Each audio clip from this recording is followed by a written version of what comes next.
ahead, sir. Hi, Riwan from Business Day. I just want to find out, you said, the DA said that Johannesburg is in financial crisis. And I just want to find out how much is the city of Johannesburg owing? And then why, as DA, you decided to release these documents? I know this question has been asked. Why did you decide to release these documents, knowing that there is an upcoming municipal elections? Let me just quickly answer that.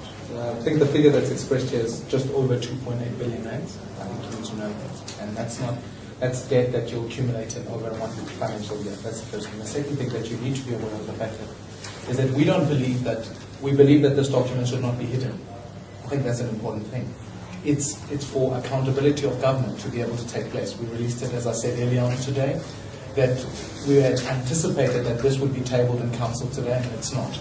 So the question then needs to be asked, when will it be tabled?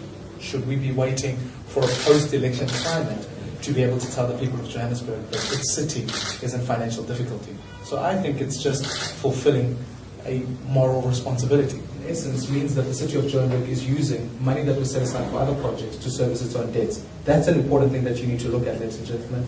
In fact, that from the past financial year, the Joburg has been operating with a significant financial deficit, meaning that the municipality is accumulating a growing stock of debt.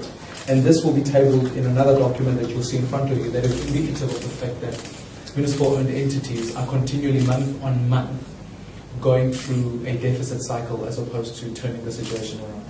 That's an important thing. When we look at municipal-owned entities' cash flow problems, it's important to note that many of these are in serious challenges. We've recorded negative cash movements and therefore losses in the months of July 2010 and January 2011.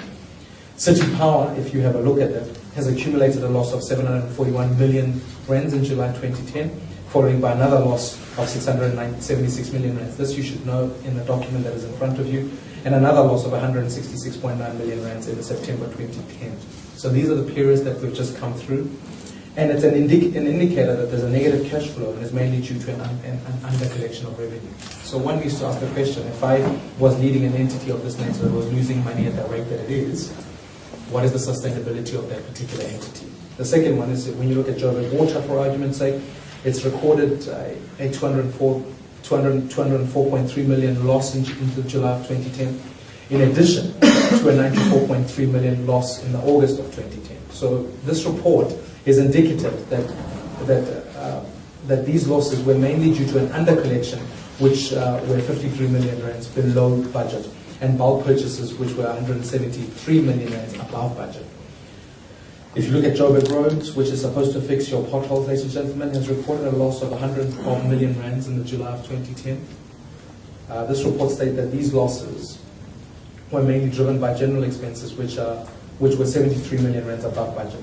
So in all these cases, I think it's worth to note that the cash management report states that the losses were incurred either due to under-collection of revenue or overspending of budgets. This suggests that there are significant challenges that exist with regards to the financial management of these municipal-owned entities.